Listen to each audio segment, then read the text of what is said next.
Metrópolis entrevista hoje o secretário executivo do Ministério do Trabalho, Francisco Macena. Secretário, seja bem-vindo, obrigada por falar conosco. Eu que agradeço a oportunidade de estar falando com todos os ouvintes do Metrópole e com você, né? Bem, secretário, inclusive essa semana está aí como ministro em exercício, né, como ministro titular no exterior, acompanhando a agenda do presidente Lula. Então, secretário, o consignado privado que foi lançado na última sexta-feira o programa apresentou algumas instabilidades, algumas pessoas até relataram nas redes sociais. O que o senhor pode falar sobre esses problemas? Foram pontuais? A Dataprev identificou alguma falha mais grave? Como que está operando? Olha, foram problemas residuais nas primeiras horas de sexta-feira, né? Nós já temos 47 milhões de pessoas que fizeram a simulação dentro do aplicativo. Temos 5 milhões de trabalhadores que estão pedindo proposta, que os bancos ofertem a proposta. E temos 16 milhões também de contratos já assinados. Num aplicativo que recebeu, num prazo aí de 3 dias, 47 milhões de simulações, né, não dá para falar que teve algum problema técnico, algum problema de estabilidade. Pelo contrário, né, o sistema suportou muito bem, né, essas consultas.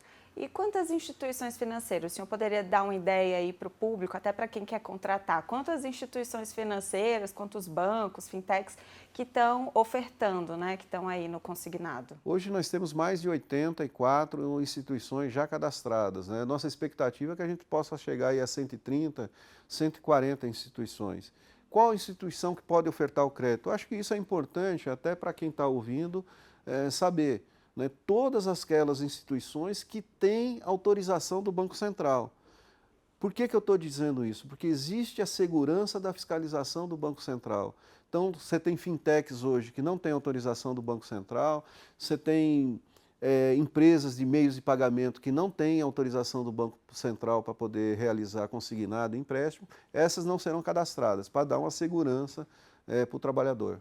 E o trabalhador ele só pode contratar ou simular ali na plataforma mesmo da carteira digital, certo? Não, essa é uma outra questão que é importante a gente esclarecer. De sexta-feira, dia 21, começou pela carteira profissional digital. A pessoa entra lá, pede a simulação e pede o empréstimo pela carteira profissional digital. A partir do dia 25 de abril, os bancos poderão operar também nas suas plataformas. Né? Então, a pessoa poderá pedir o empréstimo também naquele banco que ele tem relação, que ele tem conta.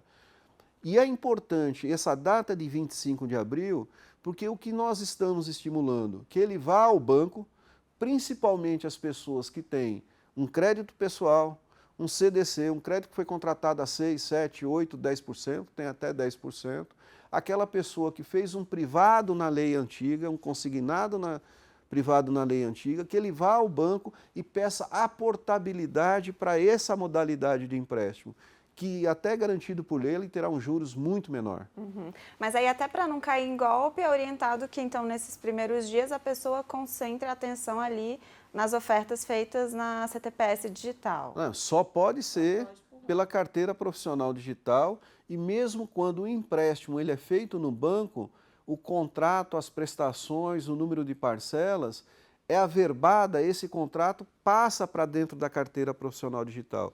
Isso para dar maior segurança para todos. Então, não existe, não entra naquela história, olha, tem um aplicativo, está te pedindo um dinheiro de entrada, não existe dinheiro de entrada porque tudo será descontado do teu contra-cheque. Secretário, o senhor mencionou aí que já tiveram mais de 40 milhões, né, de simulações, chegando perto dos 50 já. Mas quantos contratos aí vão ser efetivamente fechados? O Ministério tem uma meta estipulada, um objetivo? Uma meta nós não temos. Nós acreditamos que os 47 milhões que estão consultando estão conhecendo também o processo, o sistema, a modalidade. É um número muito grande. Né? Qual é a nossa expectativa? Primeiro, nós temos 3,8 milhões de contratos no privado atual, né? Que é aquele que depende do convênio da empresa com a instituição financeira. O empregador pediu um empréstimo. Representa hoje em torno de 40 bilhões, que a partir do dia 25 isso venha para o consignado, o crédito trabalhador. Nós temos em torno de 320 bilhões de crédito na praça, que são aquelas pessoas que adquiriram o crédito pessoal, aquela taxa que eu falei, 8, 9, 10%, desses aí, acho que 80 bilhões, mais ou menos, estão numa situação muito difícil, porque os juros foi muito alto.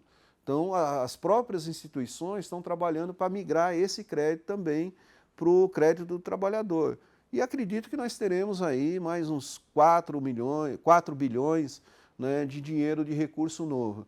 Então, muita gente, quando a gente fala vai ser 120 bi, 130 bilhões de reais que a gente vai estar negociando dentro do crédito trabalhador, muita gente fica assustada, falando, não, mas você vai jogar todo esse dinheiro na economia, quando na verdade nós estamos falando de uma parte de renegociação para aliviar aquele trabalhador, para ele sair do agiota, para ele sair do crédito pessoal, para ele sair do cartão de crédito.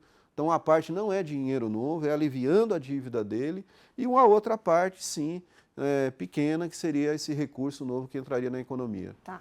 E aí, então, seria em torno de 120 bilhões de reais, o quê? Nos primeiros meses? Eu acredito que até o final do ano nós teremos 120 bilhões de reais negociados dentro do crédito trabalhador. De novo, entre contratos renegociados e crédito novo. Certo. E até para orientar o trabalhador, né, em que casos que ele deve recorrer ao empréstimo, né, fazer o consignado, para que ele também não fique, né, se endividando, contraindo novas dívidas. Qual a orientação que o senhor dá?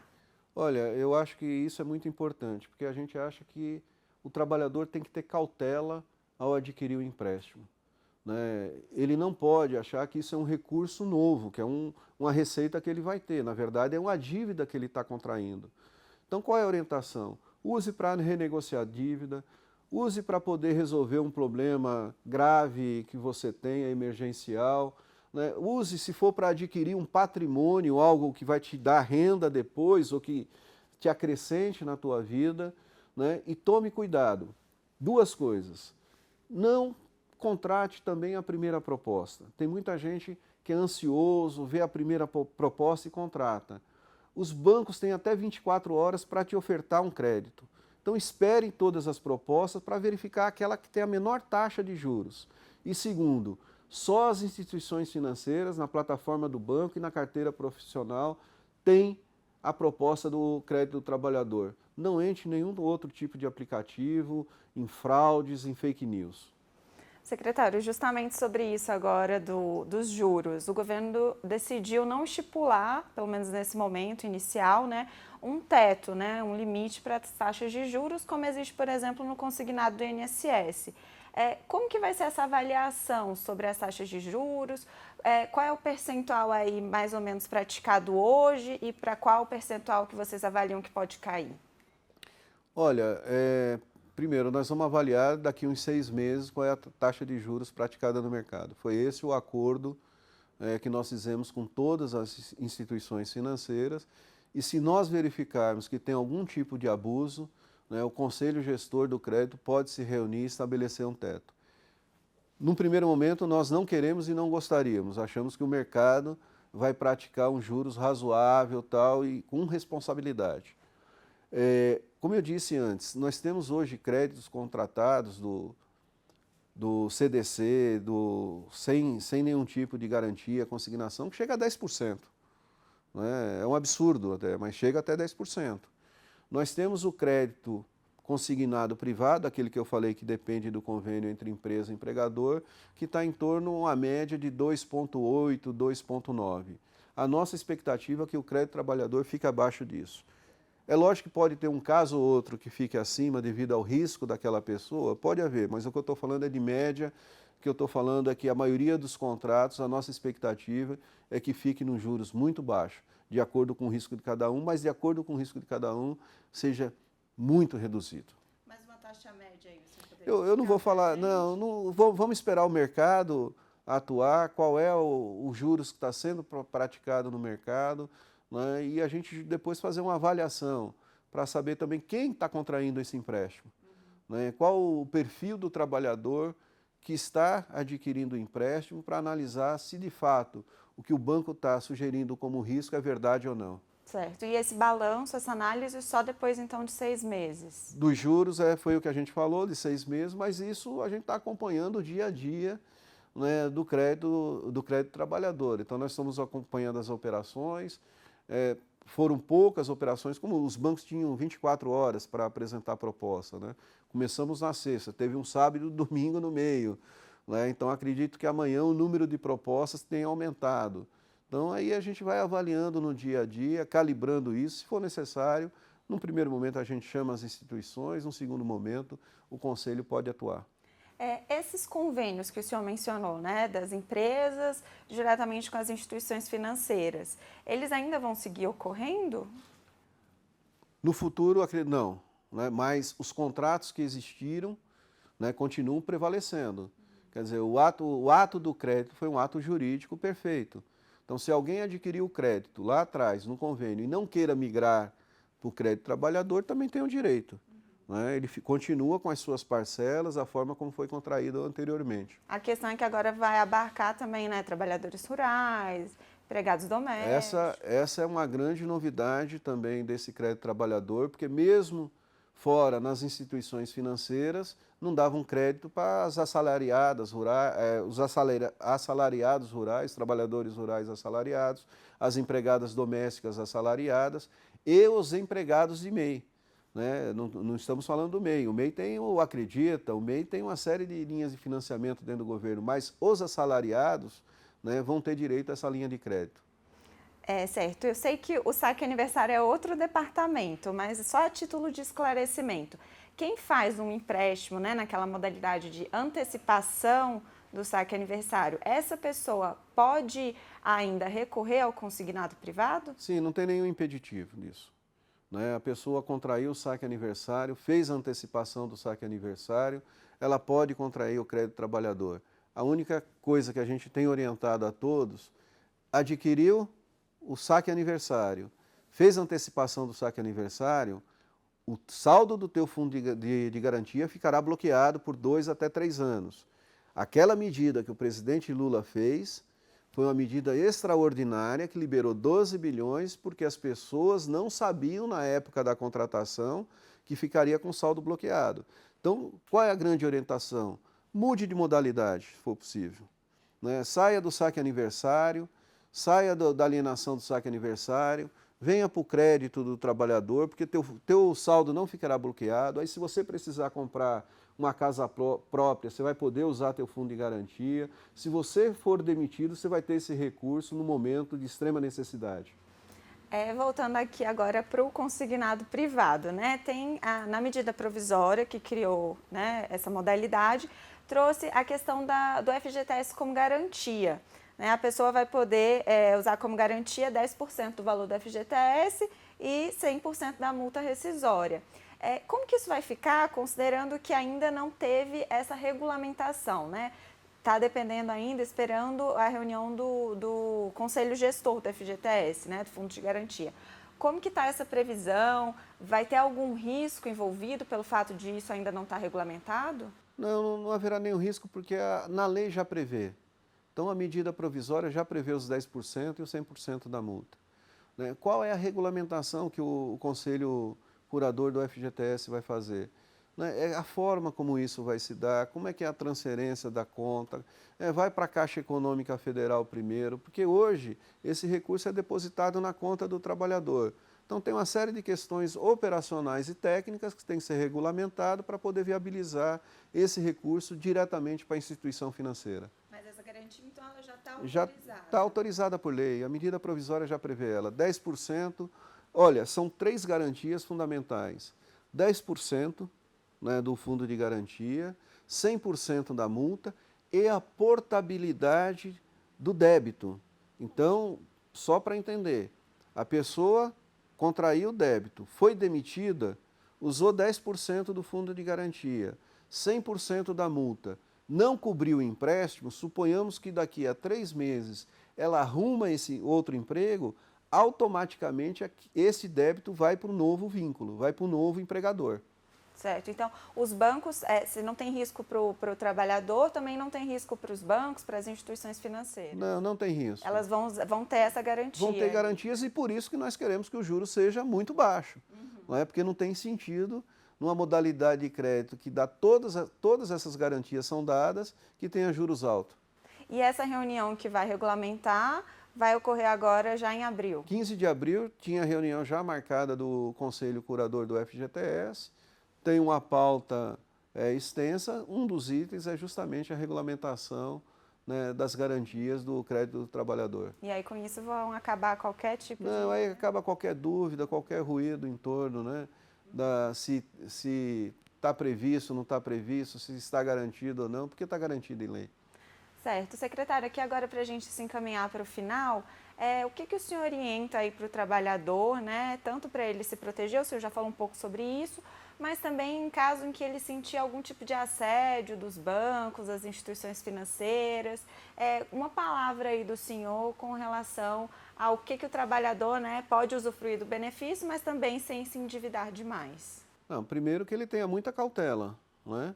Que ele trabalhe com isso com muita responsabilidade. Pode até consultar a gente da família na hora que faz uma simulação. Se ele se sentir assediado por algum banco, venha para a carteira profissional digital.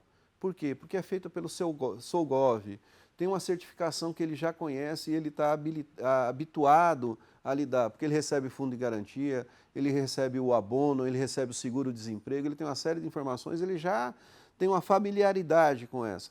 Ali é totalmente seguro. Então, saia de qualquer assédio. E só adquira um empréstimo se você realmente precisar, né? Porque é um endividamento. 70% dos brasileiros já estão endividados. Nós queremos que você use, inclusive, para diminuir o endividamento. Aquele que tem já uma dívida muito grande, juros muito altos, utilize o crédito para diminuir essa dívida, né? E use com responsabilidade. Se você precisar, pode utilizar. É uma medida que o presidente Lula mandou para o Congresso para facilitar a vida dos trabalhadores. Tá? E o caminho da SMP, né, porque o programa foi criado aí via medida provisória, também está tranquilo no Congresso? O trabalhador também não precisa se preocupar com algum tipo de insegurança ali na lei? Não, porque, primeiro, a lei começa a valer a partir do momento da publicação da medida provisória. Então, a lei está em vigor. Se houver alguma mudança no futuro, e eu acredito que se houver, seriam coisas mínimas, né, pontuais, que não mude a estrutura do projeto de lei, ele também será informado. Então, qualquer contrato que fez agora vale a partir da lei que está vigorando agora. Não tem nenhum risco, né, para o trabalhador, não tem nenhum risco para o empregador. Essa é outra coisa importante também. Muita gente está falando, vai onerar o empregador. Não. Pelo contrário, vai simplificar, porque nós vamos mandar tudo junto com o FGTS digital para ele poder efetuar o pagamento. E não vai ter nenhum risco maior para a instituição financeira. Acho que é um ganha-ganha de todos. O empregador ele já faz o desconto, se a pessoa contratar o consignado, na folha, Na folha e já vai descontado o contra-cheque.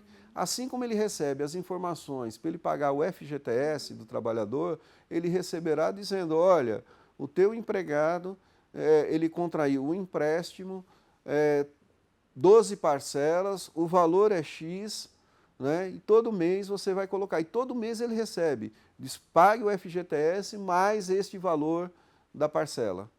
E já vai direto mastigado para ele colocar na guia lá e pagar. Tá certo. Obrigada, secretário. Eu que agradeço a oportunidade de estar esclarecendo aqui o crédito trabalhador, né? Acho que é uma política pública que vai modificar, né, conceitualmente o crédito no Brasil. Certo. A gente conversou hoje com o secretário executivo e nesta semana ministro em exercício do Ministério do Trabalho. E para a nossa audiência a gente agradece e até a próxima.